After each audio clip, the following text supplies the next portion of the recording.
नमस्कार, आप सभी का बहुत बहुत स्वागत है किसान तक चैनल पर। मैं हूं देवेंद्र त्रिपाठी। इस वीडियो में मैं बात करूंगा कि आखिरकार वजह क्या है जो इस समय मॉनसून कमज़ोर हुआ है और क्यों भारत में आने वाले तकरीबन 15 दिन, अगस्त के बाकी जो बचे हुए दिन हैं या फिर सितंबर की शुरुआत में मॉनसून के रिवाइव होने की संभावना कम क्यों है। और साथ ही साथ ये भी बात करूंगा कि मॉनसून भारत में वापसी कब शुरू करता है। तो सबसे पहले वापसी की बात देख लेते हैं, क्योंकि राजस्थान में जिस तरह के परिदृश्य बने हुए हैं, जिस तरह से ड्राई वेदर है और हवाओं का रुख बदल रहा है, हवाओं का रुख जब पश्चिमी होने लगता है जो कि ड्राई होती हैं, तब लोगों को ऐसा अंदेशा होने लगता है कि मॉनसून शायद वापसी की राह पर निकल चला है। लेकिन फिलहाल अभी ऐसी स्थितियां नहीं आई हैं। मैं ये नहीं कहूंगा कि मॉनसून वापस लौटने जा रहा है या मॉनसून वापस लौटने की शुरुआत करने जा रहा है। अगले ये सच्चाई है कि पश्चिम भारत में कई दिनों तक बारिश की उम्मीदें बहुत कम हैं।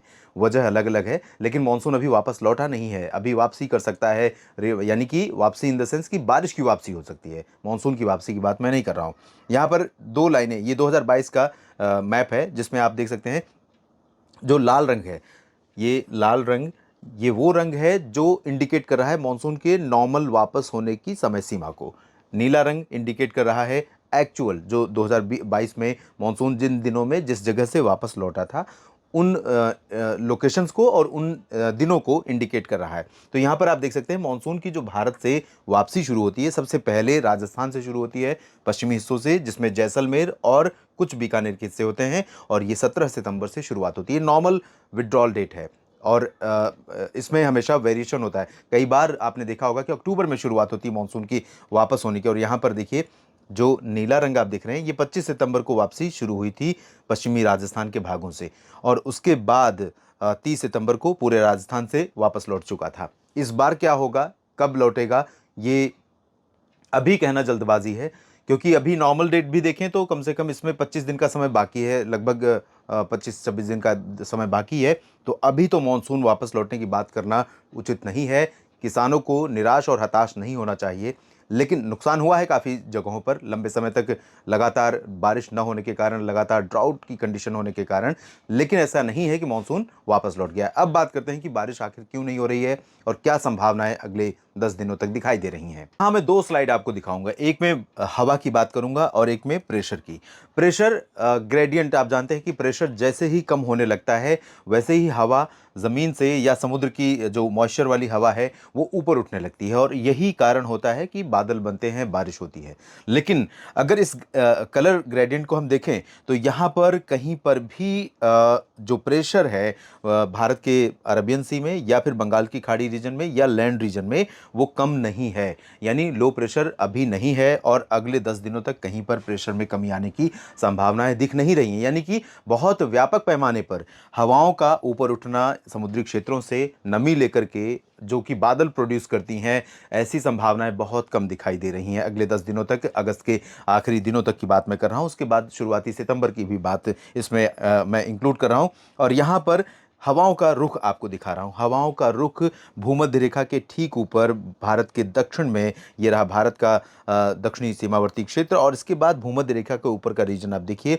यहाँ पर कह सकता हूँ कि हवाओं की जो स्थिति है वो निश्चित तौर पर मानसून के फेवर में नहीं है। इस बार सभी को पता है कि एल नीनो होने के कारण भारत में प्रशांत महासागर की तरफ से आने वाली नमी का जो हिस्सा है, जो नमी देता था प्रशांत महासागर भारत के मानसून को, वो नमी उसने रोक रखी है। वजह है कि वहाँ पर एल नीनो है, और एल नीनो होने के कारण कई सारे ट्रॉपिकल स्टॉर्म, टाइफून, साइक्लोन बन रहे हैं जो जापान की तरफ जा रहे हैं या कोरिया की तरफ जा रहे हैं या फिर अमेरिका और कनाडा की तरफ उनका रुख देखने को मिल रहा है। और इसी वजह से बंगाल की खाड़ी में यहाँ से जो नमी ऐड होती थी भारत के मानसून पर, मानसूनी बादलों पर, वो ऐड होना बंद हो गई है और बारिश कम हो रही है। इंडियन ओशन डायपोल की वजह से निश्चित रूप से भारत के जो ये जो पश्चिमी क्षेत्र है, अरब सागर का दक्षिण पश्चिमी क्षेत्र है, जहां पर टेम्परेचर का गर्म होना इंडियन ओशन डायपोल का पॉजिटिव होना है, और वही इस बार है, और उससे काफ़ी उम्मीदें थी। लेकिन यहाँ पर बाकी जो लैंड रीजन है, यहाँ पर प्रेशर ग्रेडियंट बहुत डिफरेंट है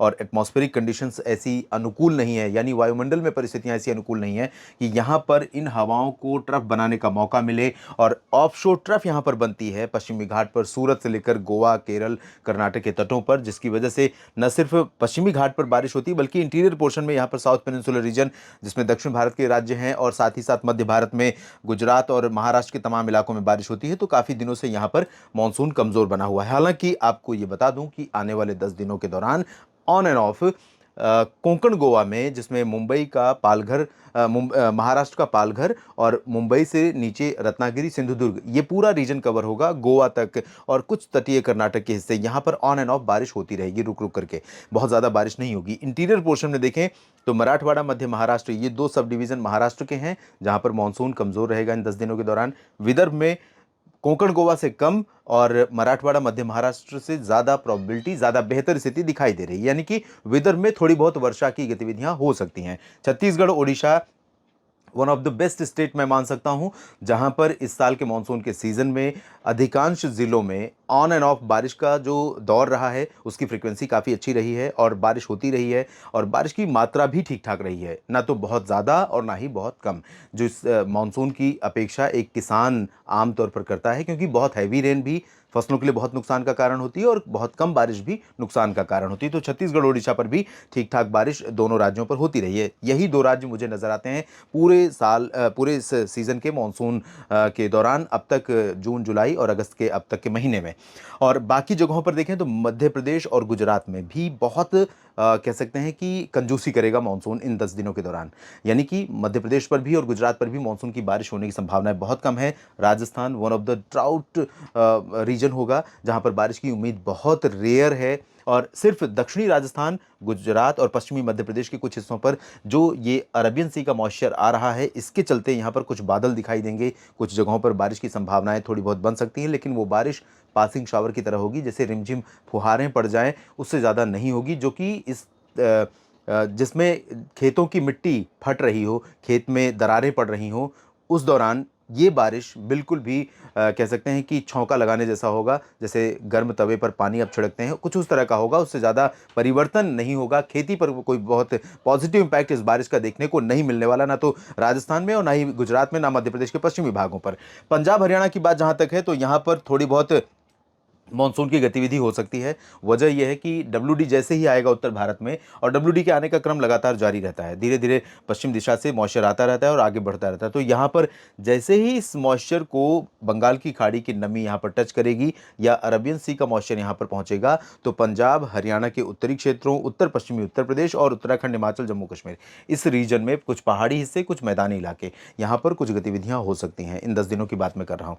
आगे बढ़ेंगे तो उत्तर प्रदेश के पूर्वी भागों में गतिविधियाँ होंगी, बिहार, झारखंड में ऑन एंड ऑफ बारिश होगी, पूर्वोत्तर में ठीक ठाक बारिश होगी, लेकिन ओवरऑल मैं कहूंगा कि 60-70% रीजन में भारत में अगले 10 दिनों के दौरान कमजोर मानसून रहेगा। तो आपके पास जो दूसरे विकल्प हैं सिंचाई के, उनकी तरफ आप रुख करें, वेट ना करें, निराश ना हो, हताश ना हो, लगातार प्रयास करते रहें अपनी फसल को बचाने के लिए। मानसून में अगर सितंबर में सुधार हुआ तो निश्चित तौर पर आपको फल अच्छा मिलेगा, आपकी खेती का जो परिणाम है, यानी आपका जो अनाज है वो बेहतर होगा। अगर हताश होंगे तो उससे कुछ लाभ मिलने वाला नहीं है। और लगातार बने रहिएगा किसान तक चैनल पर, अपडेट करता हूं आपको और करता रहूँगा। जानकारियां कैसी लगती हैं आप अपनी प्रतिक्रिया कमेंट बॉक्स में ज़रूर बताएं, और वीडियो लाइक करें, शेयर करें, साथ ही साथ चैनल को सब्सक्राइब नहीं किया तो ज़रूर करें। ये वीडियो पूरा देखने के लिए आप सभी का बहुत बहुत शुक्रिया। अगर ये वीडियो आपको पसंद आया है तो इसे लाइक ज़रूर करें। अगर चैनल अभी तक सब्सक्राइब नहीं किया है तो कर लें, और नोटिफिकेशन पाने के लिए बेल आइकन भी दबा दें।